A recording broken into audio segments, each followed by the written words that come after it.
Second. Good. Good.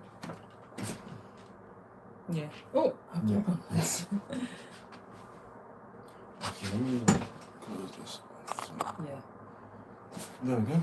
Yes. Hello, Hello. everyone. Hello, everyone. So we are having our live on two platforms. That's Facebook and YouTube at the same time to reach as many people as possible because this is going to be helpful. So, welcome back to Break All Human Barriers. You! We were first on live, but we had to Because we're still setting it forgo up, that and then come back because we weren't completely set up, and we actually wanted to be live also at the same time on Facebook platform.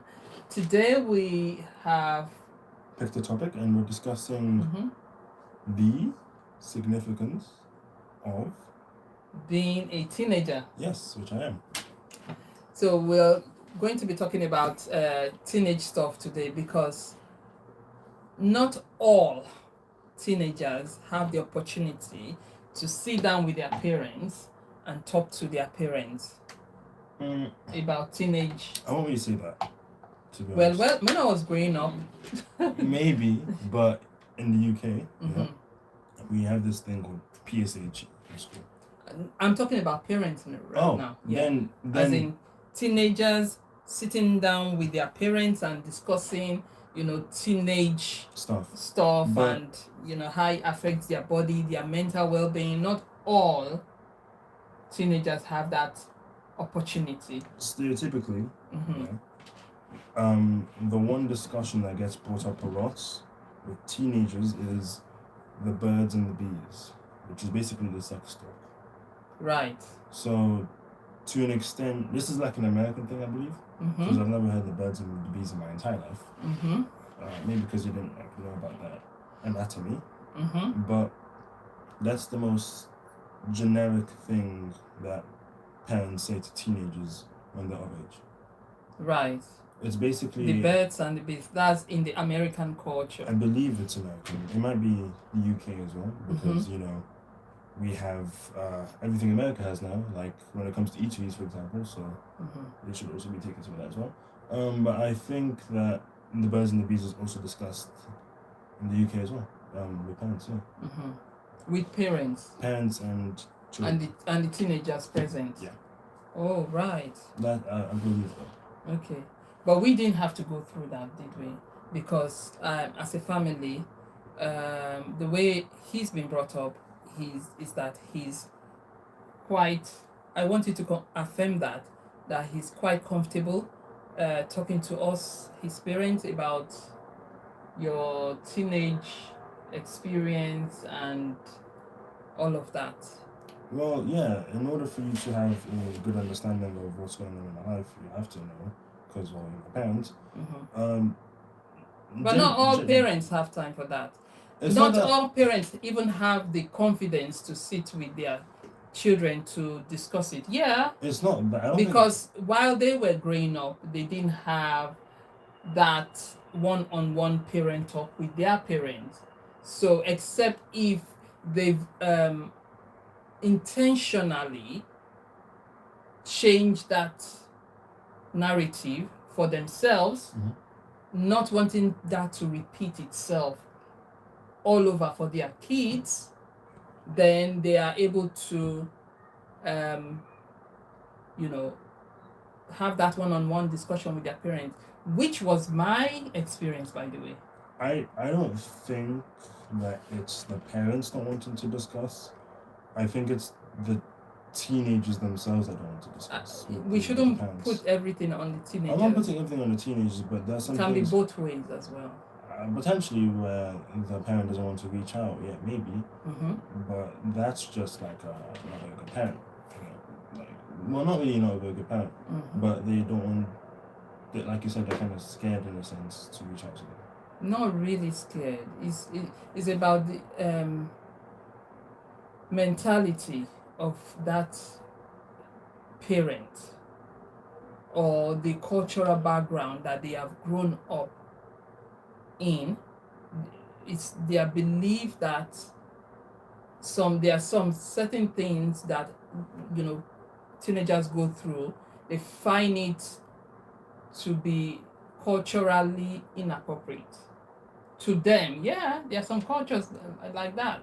There are some cultures where the parents don't that it doesn't encourage parent one-on-one with their teenagers. For example, a teenage girl going through puberty and suddenly having to experience blood coming out of their body. Mm-hmm. In some cultures, it's not encouraged. In some cultures, you have been opportuned, if I can use that word, to grow in a society or culture whereby it's normal, and it's encouraged.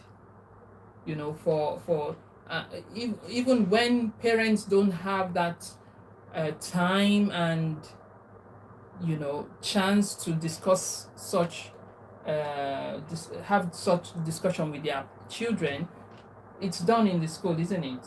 Yeah, to an extent. Yeah. It's done in the school, so the children are able to have that discussion even in school before having that discussion at home with their parents. Everyone's lifestyle is different. It was in year 3 for us. It's different in every school, but in year 3 for us, Mm-hmm. we were taught like the scientific names for like what we used to say in year 3 as Willie, or Mm-hmm. I didn't even know any names for the female private parts. I Mm-hmm. didn't even know that females had a private part back then. Right. Yeah. So in year 3, yeah, Mm-hmm. basically they told us the scientific names of each such, puberty, blah blah blah. When we weren't even teenagers yet, so I probably didn't even understand it too much. Right. But they still discussed it with us to an extent. But that was just my school. It's different in every other school. Right. Some schools they discuss in year 6 when it's closer to like the teenage years, Mm-hmm. which makes more sense. But yeah. So being a mom of a teenage young man, I believe I'm in the position to represent some parents or all parents, while you are in the position to represent the teenage. I can't represent all teenagers because I don't do what every other teenage does, and not every other teenager And does because what of I the do. gender as well. That too, I can't say like. But there's something that is common amongst teenager, which is the emotions. The mood swings, yeah. Yeah, the moods. Yeah, exactly. So, in that scale, you can represent. It's my personal mood swings. Yeah. And I have my own personal, because again, we're all decent, Mm-hmm. different, we're all different. Yeah. Yeah.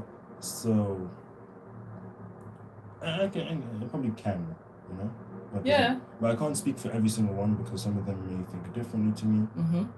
and others may think the same. Right. So I speak for everyone that agrees. Okay. So, as a mom, it's especially a mom coming from a completely different cultural background. And being first-time mom of a teenager is a total different ball game, as like we discussed yesterday. Bringing up children for every stage is completely different. When you are a mom of a toddler, is different from when you become a mom of a teenager.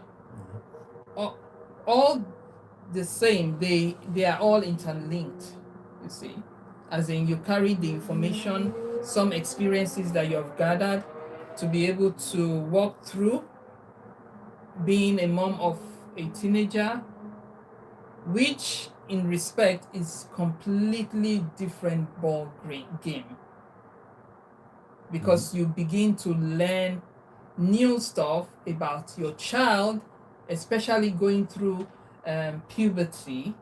That's where the transition starts.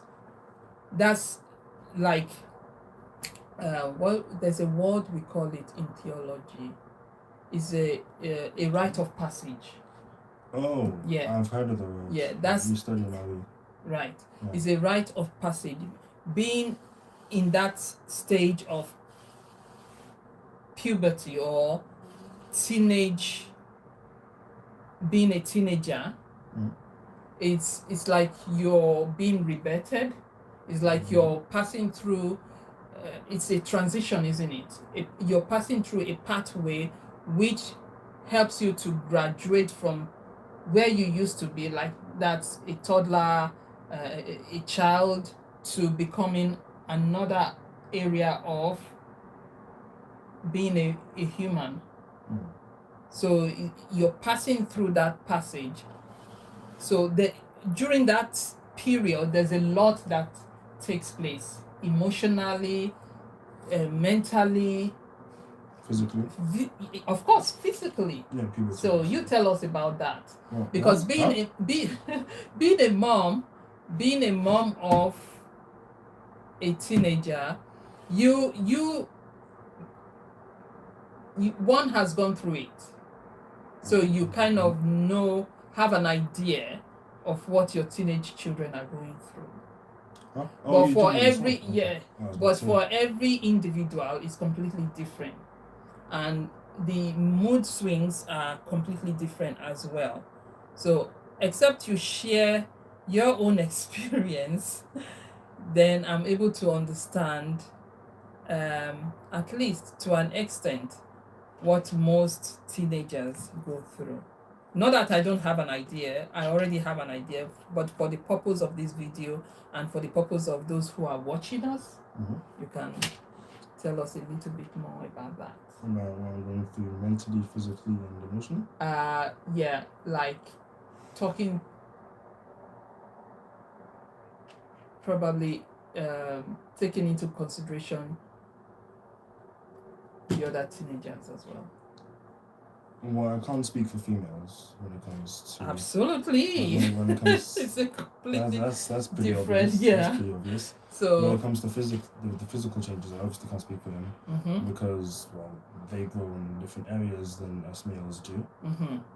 But obviously, the pretty significant changes is that your balls drop, as before. The second one, well, the physical changes, they're pretty obvious when you get to them. Your shoulders, they broaden. Yeah? Right. And then your muscles develop a lot more. Let's say, basically your muscles develop. Yeah, if you hit gym at 10, probably won't look the same if you hit gym at like 15. Yeah, we understand all that, the physical changes, because as parents, we see all the changes. Yeah, and that's obvious, as parents, it's beautiful watching the child grow. Because this is a human being that you've carried from birth, and then you watch that human being, go through that cycle of change. So we see all the physical change, but what we don't see is how it affects teenagers mentally. I mean, the physical changes. Oh, so you want me to say how puberty has affected my mentality? Well, me mentally has affected me mentally. Yeah. And how you find it, the struggles that you believe you and so many other teenagers go through.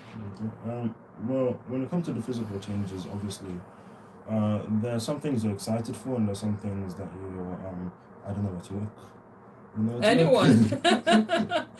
You can look here or look there, anyone, doesn't matter. Whatever is comfortable with you. There's some things you're excited for, and there's some things that you're just like, oh, no, I don't like this. Well, when you first start going through puberty, let's say, for example, you have the pimples on the face, it's the obvious worst thing about puberty. You could be blessed with like no pimples at all, or like little to no pimples. Or you could, I won't really call it a curse, but you call it or you could just have pimples, a lot of pimples, because of genetics, obviously, and you have the urge to, squeeze and pop them. If you do, they turn into scars. If you don't, you kind of just clear away. But it gets really annoying, especially when you start popping them and you can't stop, and then it just spreads across the face. It looks very weird. Yeah. How does that affect you? Mentally, well, at first I was like, oh no, it looks kind of weird. But now I really don't care at this point, to be honest, because I've been with it for like a good 2-3 years or so. So I don't really mind too Was there much. a point where you go, what's happening to my body? No, well, not necessarily, because, you know, chicken pox is worse than puberty. Before. And most people, I'm sure everyone, right? You went through it. Chicken pox. Chicken pox, yes. That's why you get vaccinated as a baby. Everyone gets chicken pox per se. Yeah. At different times. Yeah, but I think that's worse than puberty. Even if it's just like a 1 week, 2 week thing, it's personally worse than the pimples on your face. Depending, if your pimples on your face are like, not too many, then it wouldn't really matter, to be honest. Or if there's a lot, then you might be a bit more concerned about how one may look. I think that's personally the only con about it, even though we're not really talking about pros and cons. Yeah. I would say that's generally the only con, to be honest. Or the only one that makes you feel. It depends on how many you have. Maybe insecure, maybe. Yeah. Right. It may one may feel insecure about their pimples, or I think that's the only con though. The rest, experience as a male, is generally fine, to be honest, because you see your shoulders broaden, your balls drop, and the voice change, and your height increase. And that doesn't really bother me to an extent, but then at the same time, it's not abnormal, but it's not like overly like, wow, I've hit the lottery or the jackpot. Maybe if you look at it in the future with what I know now. But there must have been a time whereby you're like, oh, now. I must have been really shocked when it first started happening. Yeah. But from what I can say now, it's like, it's normal. I don't really. I get a new pimple. Because you have gotten used to it. You've passed that early stage, isn't it? Yeah. I get a new pimple on my face and another one. It doesn't really matter, to be honest. If I can speak for the girls, especially because they have to release that aspect of. Yeah, we don't have that. Yeah, blood coming. It was like shock, like, oh my gosh, what's happening here? Oh, I hurt myself, kinda. So the thing is, if did you think you accidentally cut yourself on something? If and when the teenager is not well exposed or educated before it comes out, then it can be really scary for the girl child. It can be really scary. I mean, for the male child is a little bit different. The experiences are different. It's very different because again, we don't have that. To be honest, there's only like physical muscular changes. Of course, the Adam's apple, the voice gets a bit deeper, and when that first starts happening, you get like a voice crack here and there. I still get voice cracks to this day. And he goes hi, and he goes up and down. It's really good, really weird. That. I remember when you were much younger, your voice was like, "Mommy, mommy," and suddenly, it just changed and was like, "Mom, mom," and you're like, "Okay." Somebody's changing. Yeah. So it makes kind of feeling or experience, because one is an experience of shock, then it's an experience of excitement. Like, you going through it, you now begin to see that you're not that once child that you used to be. You're now looking more like an adult, isn't it? And then that makes you pump up your ego, like, hey, even the way you walk changed. That's just swag, though, isn't it? Yeah, well, that's just, you can call it that. I guess that's just a bit different. Because well, the way I talk also is a bit different. So obviously other things, styles, music changes. Obviously I don't sleep at Teddy's anymore. So stuff like that. What's that changed. Maturity increases by a landslide, and a lot of things happen and change. It's like getting a present or getting a new car for the first time. I think it's way more than that. The first car you get, you're like, oh wow, I'm really surprised. It's like the best thing that's ever happened, kind of to an extent. Obviously, you may have a couple of nitpicks. Maybe it's not 2023 and it's 2020, for example, and you're like, oh, I wish it was 2023 car instead of the 2020 car. So there are a couple of nitpicks here and there with the new car, but all in all, you're still like, wow, I really like this is a cool car. This is pretty neat. Yeah. And then let's say you get a new car every single day. That like how one goes through puberty every single day. Yeah. It still gradually changes. Maybe you get a new pimple in like a week or so. Your voice gets even deeper in like a year or so, and your height increases or your muscles expand. Or anything. In all of this, how does that make you? I was about to get to that. Eventually, it becomes more underwhelming, and like it's the norm, and it just happens. Because even when you're an adult, you still get pimples, right? Yes. So you're for some adults, it even gets worse. So to an extent, it just becomes the norm because it happens every single day. I've been going through it for a couple of years. You went through it, and genetically I'm much better with my pimples. I don't really have. Genetically, Africans don't grow that much hair on their face. Not at this stage. Yeah, but we can't put everyone in one box. I can't say everyone, but from what I've seen, a lot of people maybe from the Middle East, they have a lot more hair on their legs. More like I know people in my class, fully grown beards, fully grown moustache, a lot of hair, a lot of facial hair. It's just how it is genetically. And then one person at the back, same age, different. But again, genetics for every family is obviously different, which is what I'm going to. Yeah, there are great nuances in that. So another kid at the back of the class or wherever he may be sitting, not much hair on his face, just has like small strands of umber hair, stuff like that, the general pubes. And then they may be like, oh, what, am I not going through puberty or something like that? Like, what's happening to me? So that may make them feel like a little bit weird if they don't have the same amount of facial hair as others. Yeah. You know that there's actually this one person, I forgot his name. I forgot his name. But he didn't go through puberty. Right. That's another. So I just want to know how this affects you as, a teenager. Where does it put, especially when it comes to emotions? Why do teenagers start becoming rebellious at a stage?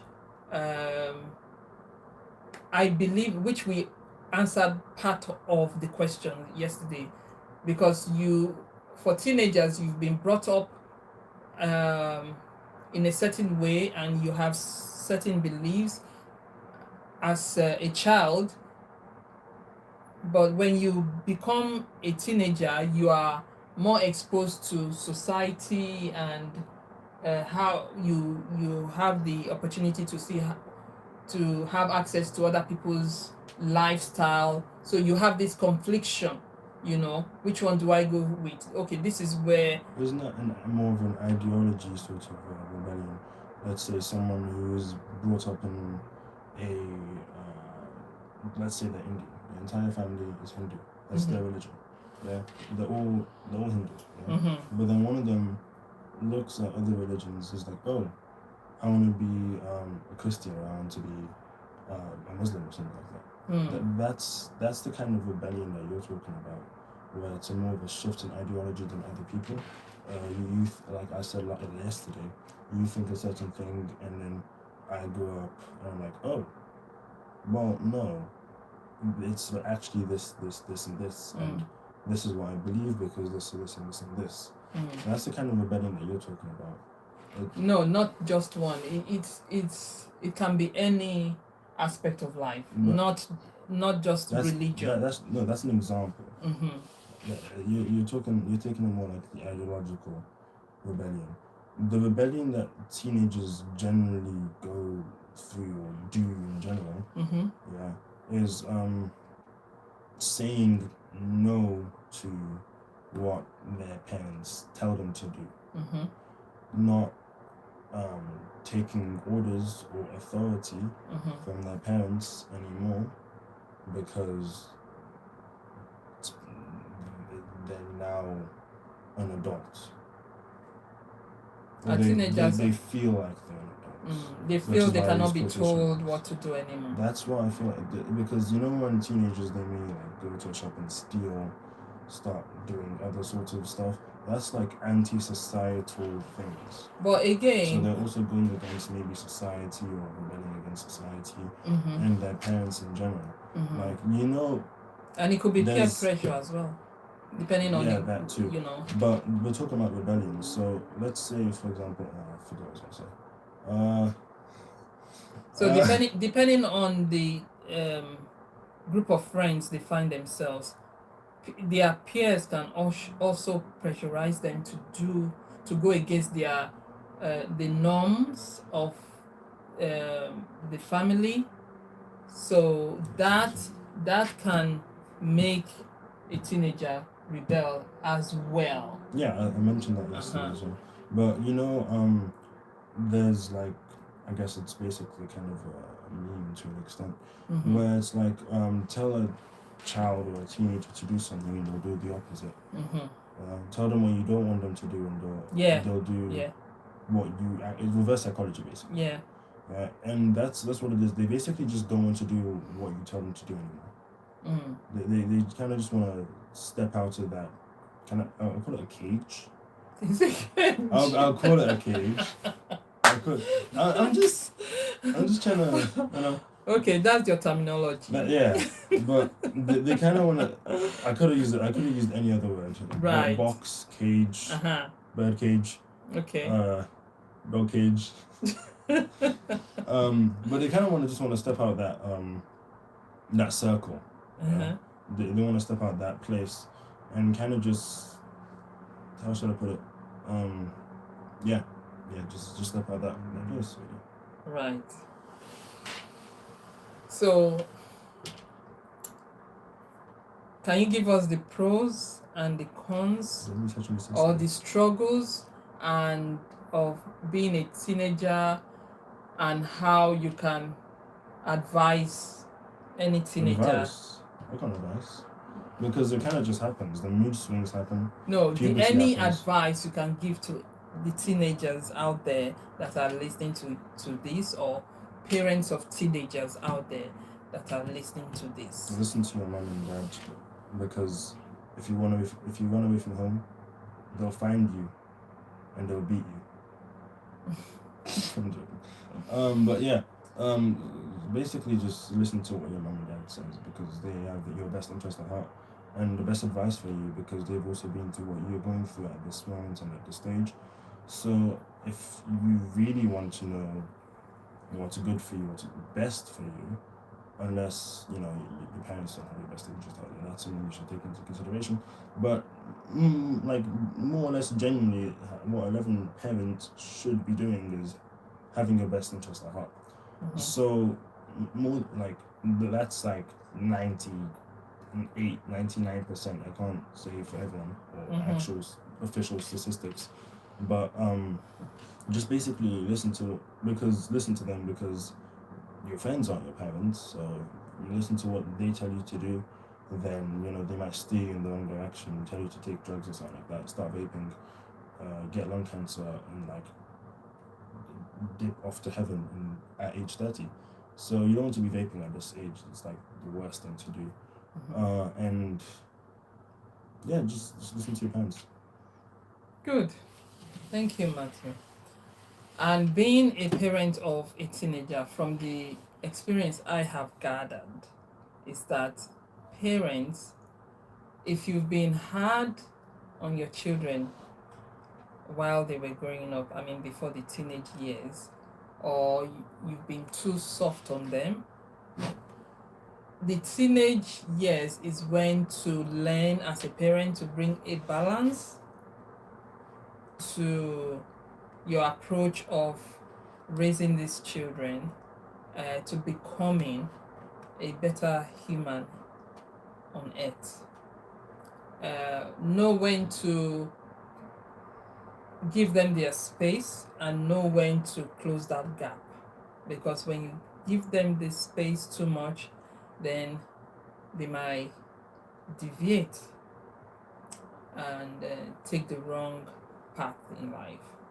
And knowing when to close that gap will help to seal your relationship for life, even when they leave home. You still have a good relationship with children, because it is essential that on both ends, from the perspective of the teenager to keep a healthy relationship with their parents, and from the perspective of the parents to keep a healthy relationship with their teenagers or children. Because at the end of the day, life is a cycle. They were the babies that we held when they were born. As the life cycles, we, the parent, we eventually be the baby, the adult baby, by the way, that they will be holding and helping us to navigate life all over again as seniors, like we call it in the UK, or senior citizens. Yes, senior citizens, or as the elders, like we call it in Africa, of that community. So at the end of the day, we need each other, isn't it? We complement each other. The child complements the parents, and the parent complements the child. The child, as you are a child now, you need your parents, isn't it, to be able to help navigate the world. The child can bring the childishness. Absolutely, I agree. The adult as well. I agree, because one thing about becoming an adult is when you go through that maturity process of maturity, and you get, depending on your experience of life can make or break you. So when you become an adult, you now become so serious, you forget about how to unwind, how to laugh, and just put your head down and enjoy life. That's what children bring to, because when you were much younger, I think when you were around about the toddler age, when I will take you to the park and take you to Disneyland and take you to all those fun places, it brought the childhood that I think I lost when as I was going through the process of life back again in me. I was able to unwind because I have a child. I was able to, you made me connect with my childhood by playing, by running around with you, by swinging, and just doing those childish. It helps to bring balance to life. It's just like couples, and that's going to be another discussion again. The couples where one couple even think they are more superior than the other couple, but in essence we complement each other, or we are meant to complement each other. It is in the complementing that balance comes to force, isn't it? Because you complement that aspect, you being the child, complement that aspect of my childhood and my adulthood, bringing a balance to it. And you being a child and me being the adult or the parent, help you to help to complement that aspect of life which you will later need. Yeah. So you don't remain in that state of mortgage, yeah. property. Well, it depends on which route you pass. You might eventually not even need to pay mortgage. God forbid, 95. If you huh? Oh no, 95 scares me. No, it shouldn't. What? You know. Okay, that's not the topic today. Anyway, so that's what it does. It helps we complement each other. And so one should not, as an adult, we should not look down on the children, but help them to guide them to navigate the world aright. And as children, you shouldn't be fearful of the adult because you help bring a balance. Well, you, to an extent, you know the authority of an adult when an adult shouts at the child. Mm-hmm. Yeah. And in like a commanding, booming, deep voice is normally how they're described or depicted in a book. Right. When the adult is described as while shouting as like someone else or childing as a child, it's normally described as like a booming voice. Right. You know, an authoritative voice, a commanding voice. So that does actually sometimes scare the child. Yeah, everyone goes through a fearful state. Every human, be it child or be it an adult. For children, it might be the shouting. For an adult, it might be something that they are so fearful of that brings tremor to their bones.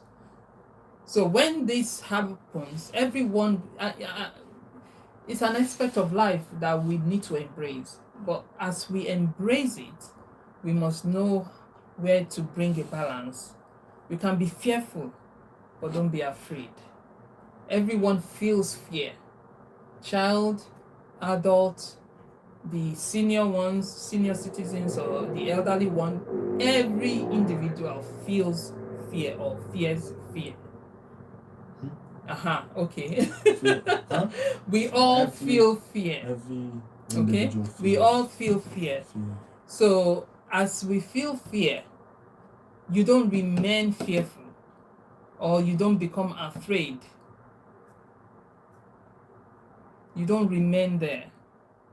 Okay, you learn the lesson, pick up and keep walking, because it's not just children that go through fear. All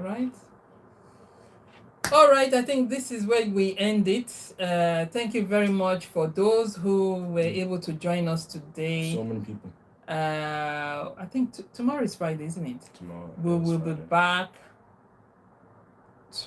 tomorrow with one more live video.